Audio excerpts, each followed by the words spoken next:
Now, viewer, before Tarang Shakti, the biggest and most complex air exercise that India has hosted here in Indian airspace has basically featured 3 air forces. Now there will be 12 air forces, which means 4 times the size of the last biggest air force exercise, 12 nations. It's difficult to overstate just how complicated and ambitious this is, but India is going to be doing it this year. The Indian Air Force is mounting the biggest ever multi-nation joint exercise in India. It's going to happen sometime in September, October, I'm hearing.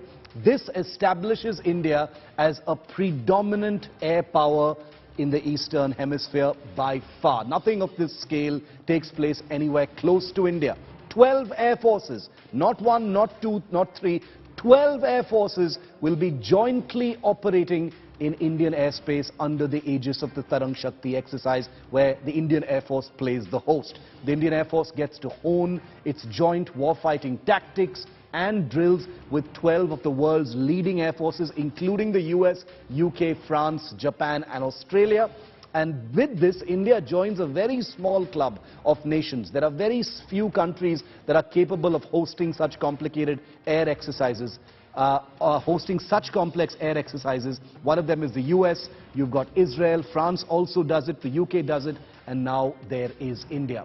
Now, it's also, remember, not just a war game, not just a military exercise, but major strategic messaging pointed in part, not singularly, but in part also at China, but also largely towards a destabilized world in the wake of what has happened in Ukraine and other parts of the world. This is a message to the world that India is a stabilizing force. India's military, working jointly with the world's cutting-edge air forces, can be a stabilizing force who we can operate with. That is the big message of Tarang Shakti. For viewers who may be wondering what happens in air exercises, so these air forces bring their fighters into India, our guys fly with their guys. So what happens? What is the entire point of an air exercise and a joint air exercise of this complexity? Number one, multi-nation pilots will be flying together and against each other in mock drills, simulated drills, one playing the aggressor, one playing the chaser, one playing the defender.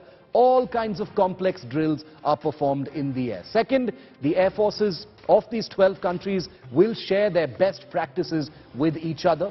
Combat crews will share air power tactics with each other. Tips and tricks, all kinds of things will be shared.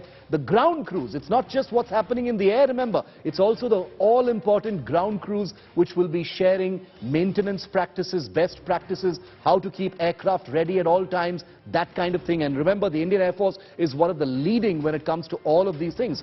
The personnel, the pilots, the ground crews, they vibe with each other, they share that culture, they exchange, the mood, the feeling, how they do things in the Air Force, and becomes a kind of common force. That's a real game changer when they vibe together after hours, after flying. All participants become much more interoperable, and it gets all participants ready, very importantly, for joint operations if the world requires it. Basically, at the end of such exercises, India becomes much more compatible with all of these air forces should the need arise for joint operations, which may very well be the case. Let's get an expert view on Tarang Shakti now, because this is an exercise of complexity that we've never seen before in country. This is just a look at the different kinds of aircraft one might expect to see in Indian airspace during Tarang Shakti. American F-16s, British Typhoons,